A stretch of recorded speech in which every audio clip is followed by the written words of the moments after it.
दोस्तों, पिछले 2 दिन से आपने ये देखा होगा कि हमारे देश के प्रधानमंत्री जी ने जनता से कुछ अपील की है।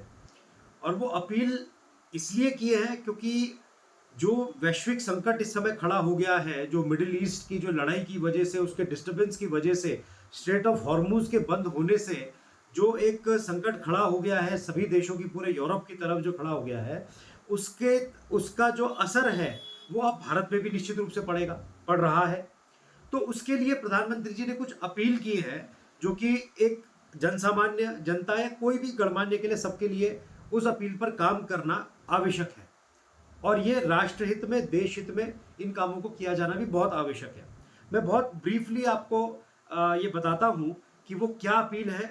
तो कुछ लोगों ने मुझसे ये भी पूछा कि इन अपीलों का फायदा क्या होगा, ये क्यों जो अपील ये करी गई है, इससे देश का क्या हित होगा और इससे क्या राष्ट्र हित में इसको ऐसा किया जाना क्यों आवश्यक है। तो उन्होंने अपील क्या क्या करी। उन्होंने पहली अपील करी कि आप पेट्रोल और डीजल की जो बर्बादी है, मतलब उसकी जो खपत है, इसका कंजम्पशन है, उसको कम से कम यूज करें। क्योंकि पेट्रोल और डीजल जो है ये सब हमारा मिडिल ईस्ट से आता है। तो जो भी चीजें हमारा पेट्रोल और डीजल पेट्रोकेमिकल से संबंधित है, उसका खपत हम कम करेंगे तो नेचुरली उसकी जो डिमांड है वो भी धीरे धीरे कम होगी। क्योंकि इतनी ज्यादा सप्लाई नहीं है, तो सप्लाई नहीं है, डिमांड ज्यादा है, तो नेचुरली उसके रेट्स बढ़ रहे हैं। रेट्स बढ़ने से क्या है, उसका जो सप्लाई चेन है वो ऑलरेडी बिगड़ रही है। तो उन्होंने उसके लिए सुझाया कि आप कार पूल कर सकते हैं। कार पूल का मतलब ये होता है कि जैसे सपोज हम लोग अड़ोस पड़ोस के 4 लोग हैं, एक ही जगह हमको जाना है, तो हम 4 अलग अलग गाड़ियां न ले जाकर अब एक ही गाड़ी में 4 लोग चले जाए, तो that is called car pool. जब ऑफिस जा रहे हैं आप, तो आपको पता है कि भाई एक ही बिल्डिंग में आपके ऑफिस हैं, तो आप एक ही गाड़ी में सब लोग बैठ के जा सकते हैं, that is called car pool. या आप इलेक्ट्रिक व्हीकल्स का यूज ज़्यादा करें, क्योंकि उसमें जो है पेट्रोल डीजल की खपत नहीं होती, तो वो आपका काफ़ी हद तक उससे आप बचत कर सकते हैं। इसके अलावा पब्लिक ट्रांसपोर्ट का यूज करें।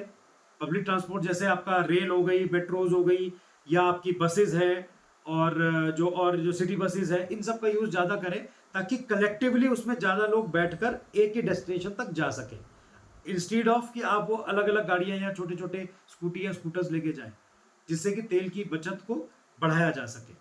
तो एक तो था ये अपील।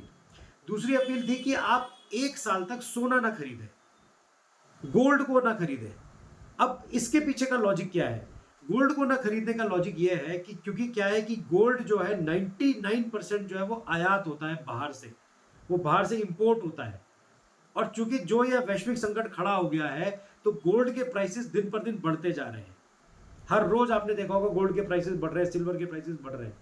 तो नेचुरली जब आपका गोल्ड बहुत हाई प्राइस पे आपको मिलेगा, तो आपके जो अपने रिजर्व्स हैं उसको पैसा देने के लिए वो आपके सब कम होते चले जाएंगे और एक अस्थिरता की स्थिति आ सकती है। तो इसीलिए उन्होंने कहा कम से कम 1 साल तक ये नहीं है कि ना खरीदें, कम खरीदें, संयमित रूप से खरीदें, ये उन्होंने कहा है। ऐसा नहीं कि आप बिल्कुल ही खरीदना बंद कर दें, जितना हो सके उसको, उसकी रिक्वायरमेंट में कर्टेलमेंट करें, उसको रोकें। तीसरा उन्होंने कहा साहब कि कुकिंग ऑयल जो होता है उसकी बचत करें, कुकिंग ऑयल को कम यूज करें। अब इसके 2 कारण भी हैं। कुकिंग ऑयल भी चूंकि क्या है कि वो भी बाहर से आने वाली चीज है, इंपोर्ट होती है, तो इसलिए उस पर भी फॉरेन रिजर्व हमारे ज्यादा खर्च होते हैं, तो एक बचत तो उससे होती है। दूसरा उसकी जो बहुत बड़ा कारण है कि आपकी स्वयं की सेहत, क्योंकि आप लोगों ने ये नॉर्मली अब सब जगह देखा होगा कि हर एक डॉक्टर या हर एक, आप कोई भी वीडियो उठा के देख लेंगे हेल्थ संबंधित, तो यही आता है सब जगह कि आप अपनी हेल्थ के लिए ऑयल का प्रयोग कम से कम करें। सरसों का तेल करें, but refined oil, cooking oil, इन सब का ऑयल का यूज बहुत कम करें, तो आपकी सेहत से संबंधित भी ये बनता है। तीसरा उन्होंने कहा कि फॉरेन जो डेस्टिनेशंस हैं, जो डेस्टिनेशन वेडिंग्स होती हैं, उसको बाहर अब्रॉड में जाके आप कम करें। क्योंकि उसमें क्या होता है कि आपने जितना भी आपका पैसा है वो आप बाहर जाके खरीद खरीद गए, उसमें खर्च कर रहे हैं अपना, या वहां से सामान खरीद रहे हैं, उनके लोगों को आप पैसा दे रहे हैं, तो आपको वहां उनकी करेंसी में आपको पैसा देना है। आप यहां से कन्वर्ट करा के जाते हैं और वहां आपको उनकी, अगर आप यूएस में दे रहे हैं तो यूएस डॉलर्स में जाके देना है, तो उससे हमारे देश का जो रिजर्व है वो कम होता है। तो ये उन्होंने कहा कि इसके लिए अपील की है कि भाई ये आप कम करें। मना किसी चीज के लिए नहीं करा है कि आप ऐसा न करें, नहीं है, पर यह कि आप अपनी आवश्यकता के अनुसार उसको कर्टेल कर सकते हैं, उसको कम कर सकते हैं। फिर उन्होंने ये कहा कि साहब फॉरेन का जो सामान है, बाहर से आने वाला सामान है, उसको कम से कम यूज करें, स्वदेशी को ज्यादा यूज करें। अब आपको भी पता है कि आत्मनिर्भर भारत जैसा जो अभियान है वो चल रहा है, स्वदेशी अभियान चल रहा है, तो मेक इन इंडिया चल रहा है। तो इसके तहत बहुत सी चीजें जो है हिंदुस्तान में अब बनने लगी है। तो उनका ये कहना है कि आप अपनी घरेलू चीजों को खरीदें, तो इसके लिए हमको फॉरेन जो हमारा जो एक्सचेंज के जो रेट है, मतलब जो वैल्यू है, जो करेंसी है, वो हमारी बचत होगी। आप इंडियन रुपीस में ट्रेड करेंगे तो इंडियन रुपीस का ही ट्रांजैक्शन वो होगा, तो उससे अपने ही देश की इकोनॉमी स्ट्रांग होगी। साथ ही हम आत्मनिर्भर भारत की तरफ भी बढ़ेंगे, हमारे जो लोकल वेंडर्स हैं उनको बहुत फायदा होगा। इसके साथ ही उन्होंने एक और ये कहा कि केमिकल फर्टिलाइजर्स का जो है आप यूज कम करें खेती में। केमिकल फर्टिलाइजर मतलब जैसे और जो होते हैं, जो केमिकल्स होते हैं, जो किससे कि आपकी यूरिया हो गया और चीजें होती है, आप उनके बदले आप नेचुरल फार्मिंग की तरफ बढ़ें। जो हमारी जो ट्रेडिशनल खादें होती हैं, जो और चीज़ों से हम बनाते हैं, ट्रेडिशनल तरीकों से बनाते हैं, उनका उपयोग ज़्यादा करें। तो ये 7-8 अपील उन्होंने करी है जनता से कि ये हमको इन चीज़ों पे ऊपर ध्यान देना चाहिए और इनको अपनाना चाहिए। अब बात आती है कि आखिर ये कर्टेलमेंट करके या इन चीज़ों पे ध्यान देकर हम देश हित में या राष्ट्र हित में काम कैसे कर सकते हैं। देखिए क्या होता है दोस्तों कि जब हम लोग ऑयल का या बाहर से कोई भी चीज इंपोर्ट करते हैं तो उसमें क्या होता है, जो एक नॉर्मल रेट है, सपोज मैं तेल के ऊपर बात करता हूँ, तेल का जो अब तक का रेट था वो 80 रुपए पर बैरल रहा, $80 पर बैरल था। अब ये संकट से पहले जब ये लड़ाई शुरू हुई ईरान की और यूएस की, उससे पहले अब हुआ क्या, लड़ाई होने के बाद जब सप्लाई चेन जो है टूट गई, डिस्टर्ब हो गई, डिमांड आपकी बहुत बढ़ी हुई है देश में, तो उसकी वजह से क्या हुआ कि रेट जो है वो $120 पर बैरल हो गया। पर लेकिन अभी हमारे देश में पेट्रोकेमिकल का रेट नहीं बढ़ा है। जो डीजल है, पेट्रोल है, उसका रेट एज इट इज है, जो पहले था 2 साल 3 साल पहले से, वो लगातार वही का वही है। तो इस स्थिति में क्या हो रहा है, जो माल $80 पर बैरल पे आ रहा था वो $120 पर बैरल पे आ रहा था, मतलब 1.5 गुना उसका रेट बढ़ गया है। 50% का और इजाफा उसमें हो गया है। तो अब उस इजाफे के कारण क्या है कि हमारा जो अब उसका पेमेंट जो करना होता है हमको फॉरेन की करेंसी में करना होता है, यूएस डॉलर्स में करना होता है, या जिस देश से आ रहा है उस देश की करेंसी में करना होता है। इससे हमारे देश के जो फॉरेन रिजर्व्स हैं, बाहर की करेंसी का जो रिजर्व है वो खत्म होता जा रहा है, वो धीरे धीरे कम होता जा रहा है। और किसी भी देश की करेंसी की जो वैल्यू है, उसका जो रेट है, वो उसकी जो दृढ़ता है, सुदृढ़ कहते हैं जब कि वो रुपए का जो है वो रेट गिरता जा रहा है, तो इसकी वजह से अगर आपके फॉरेन रिजर्व्स खत्म होते जा रहे हैं, तो किसी भी देश की करेंसी को और इकोनॉमी को संभालने के लिए, उसकी वैल्यू को संभालने के लिए हमको फॉरेन एक्सचेंजेस पे बहुत ध्यान रखना पड़ता है और फॉरेन करेंसी को बचा के रखना पड़ता है। जितनी ज्यादा फॉरेन करेंसी का भंडार हमारे पास होगा, उतनी ही हमारे देश की जो करेंसी है, जो जैसे रुपया है हमारे देश का, उसकी वैल्यू बाहर के देशों में ज्यादा होगी। तो देश को अनस्टेबिलिटी से बचाने के लिए, फाइनेंशियली टूटने से बचाने के लिए हमको फॉरेन रिजर्व्स को बचाना होगा। हमारे देश के जो विदेशी मुद्रा के भंडार हैं उनको हमें बचाना होगा। तो इसलिए अपील ये सब की गई है। अब इस अपील का 2 पहलू है, इन 2 पहलुओं पे मैं बात करना चाहता हूं। एक पहलू तो है जब जनता से अपील की गई है कि जनता इस पर ध्यान दे और जनता इसको करे, क्योंकि भाई 140 करोड़ से ऊपर हमारे देश की जनसंख्या है, तो नेचुरली अगर इतने लोग थोड़ा थोड़ा भी कर्टेलमेंट करेंगे तो बहुत एक पूरे अगर राष्ट्रीय रूप में देखें तो बहुत इसका फर्क पड़ सकता है। तो जनता तो निश्चित रूप से करेगी ही करेगी, और वो करती है, क्योंकि जनता जो है वो राष्ट्रभक्त है, देशभक्त है, और वो इन सब चीजों को ध्यान रख के अपने देश को सुदृढ़ जरूर करेगी। तो पहला एस्पेक्ट तो ये था कि जनता तो करती है। दूसरा एस्पेक्ट ये है कि जो भी सरकारी अमला है, क्या वो उसको उतनी ही गंभीरता से करेगा।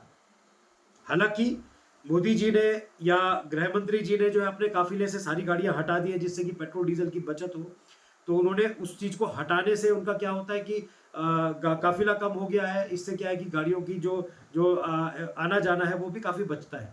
ऐसे ही अपने प्रदेश के मुख्यमंत्री ने भी कहा साहब कि वर्क फ्रॉम होम ज्यादा से ज्यादा करे, ताकि जो है वो आपका जाना आना ऑफिस से बचे, और अपने भी फ्लीट में गाड़ियां कम कर दी हैं। ये सब तो ठीक है, पर बात यह आती है कि इसका इम्प्लीमेंटेशन भी क्या उतनी ही कहते हैं सुदृढ़ रूप से होगा। सबसे बड़ा क्वेश्चन मार्क यहां है। देखिए दोस्तों, क्या है कि अगर हम बात करें सरकारी अमले की, तो देश का लगभग 30 से 35% जो रिसोर्सेज की बर्बादी है, मैं इसको बर्बादी ही कहूंगा, वो सरकारी अमले की वजह से होती है। सरकारी अधिकारियों की वजह से होती है, क्योंकि जो काम उनको बहुत छोटे में कर सकते हैं वो काम नहीं करते उतने में, चाहे वो नेता भी हो, चाहे मंत्री हो, चाहे मुख्यमंत्री हो, कोई भी हो, इसमें ये सभी शामिल है जो कि गणमान्य लोग हैं, गणमान्य या बहुत ही धनाढ्य लोग हैं, बहुत पैसे वाले लोग हैं, रिचेस्ट वर्ग जो है हमारा, ये उन लोगों की मैं बात कर रहा हूँ। उन लोगों को वो अपनी गाड़ी से उतर नहीं सकते कभी भी। अब आपने छोटा सा उदाहरण देखा होगा, परसों हमारे कैबिनेट मंत्री गणेश जोशी जी जो है वो स्कूटी से चल रहे हैं, चलिए ठीक है, मान लिया उन्होंने कहा आप पेट्रोल बचाएंगे, पर उसके पीछे उनका काफिला भी चल रहा है, तो देखा जाए तो उन्होंने तो स्कूटी का भी तेल बर्बाद कर दिया एक तरह से। तो फिर आपको काफिले की क्या जरूरत थी, काफिले को छोड़ देते आप, क्यों, क्या जरूरत है आपकी इनोवा गाड़ी में आगे पीछे पीछे चल रही है। तो इस तरीके की जो नौटंकी है इससे बचना चाहिए सब लोगों को। और दूसरा एक बहुत बड़ा कारण क्या है कि अभी आपने देखा बंगाल में असम में जो है शपथ ग्रहण समारोह हुए, तो क्या आवश्यकता थी हमारे सूबे के मुख्यमंत्री को भी वहां जाने की, कि वहां जाके ही बधाई देनी है। आप फोन पे भी दे सकते थे, आप वीडियो कॉन्फ्रेंसिंग पे भी दे सकते थे, क्यों आपने हेलीकॉप्टर का इतना तेल बर्बाद किया, क्या वो बर्बादी नहीं है? ऐसी क्या आवश्यकता है कि हर एक मुख्यमंत्री को वो पहुंचना है शपथ ग्रहण में?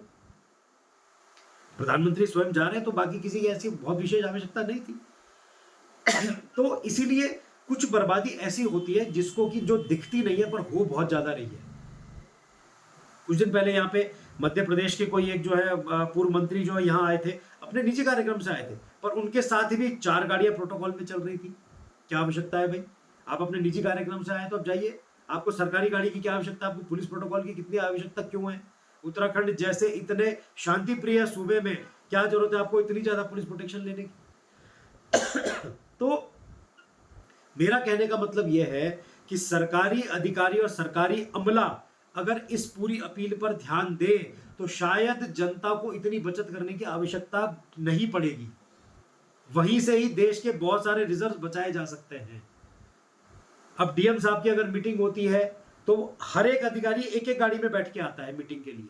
अरे भाई, अगर आप एक ही जगह से आ रहे हैं तो एक गाड़ी में 10 अधिकारी क्यों नहीं आ सकते? 10 सीटर गाड़ियां होती है, 6 सीटर 7 सीटर गाड़ी, 7 अधिकारी एक साथ ही बैठ के आए, पर एक एक गाड़ी में एक एक अधिकारी आएगा और वो तेल की बर्बादी करेगा। क्योंकि उसका कारण क्या है? क्योंकि उन्होंने कभी अपनी जेब से उन गाड़ियों में तेल का पैसा नहीं भरवाया है, इसलिए उनको बचत की कोई उनके अंदर जो कहते हैं ना भावना नहीं है। एज अ प्राइवेट पर्सन अगर मैं अपनी गाड़ी में तेल भरा रहा हूं कहीं भी आने जाने, तो उसके तेल की आखिरी बूंद तक की वैल्यू मुझे पता है कि उस तेल से कितना मेरी गाड़ी चलेगी। आपने कभी किसी सरकारी अधिकारी को देखा अपनी गाड़ी में तेल डलवाते हुए? या आपने किसी मंत्री जी को देखा है कि वो खुद आके गैस की लाइन में खड़े हैं, या मुख्यमंत्री जी गैस की लाइन में खड़े हैं और तब उनको गैस मिल रही है? उनके पास तो सब कुछ सुलभ है, सब अपने आप पहुंच रहा है उनके पास। तो सरकारी अमला अगर जो है सारा ही इस अपीलों पर ध्यान दे जो मुख्य मोदी जी ने करी है, प्रधानमंत्री जी ने करी है, तो निश्चित रूप से देश का बहुत सारा रिजर्व बच सकता है, बहुत सारी बर्बादी को रोका जा सकता है। क्योंकि सारी की सारी बर्बादी अगर देखा जाए, मैक्सिमम बर्बादी जिसे कहते हैं, वो सरकारी अमले की वजह से ही होती है। इसलिए ये कहना बिल्कुल ठीक है कि वैश्विक संकट है, बहुत बड़ा चैलेंज हमारे सामने आने वाला है या आ खड़ा हुआ है। आगे हमें भी प्राइस हाइक्स देखने पड़ सकते हैं, गैस के हो चाहे पेट्रोल के हो, डीजल को। हम सबको संगठित रहना है। कोरोना जैसी महामारी को भी हमने झेल लिया था, तो ऐसे ही इसको भी हमको झेलना है। पर लेकिन इसमें सरकारी अमले को भी अपना 100% योगदान देना पड़ेगा, तब जाके संभव हो पाएगा। मात्र आप जनता से, सामान्य जनता से अगर आप ये उम्मीद करेंगे तो ये संभव नहीं हो सकता। इसीलिए मेरा ये कहना है, आप इन अपीलों पे ध्यान दें, उस पर अमल करें, और साथ ही यदि कोई सरकारी अमला भी आपको दिखता है ऐसा कि वो उन अपीलों पे ध्यान नहीं दे रहा है, तो निश्चित रूप से उनको टोकिए और उनको कहिए कि आप इन अपीलों पे ध्यान दें और राष्ट्र हित में काम करें। बहुत बहुत धन्यवाद।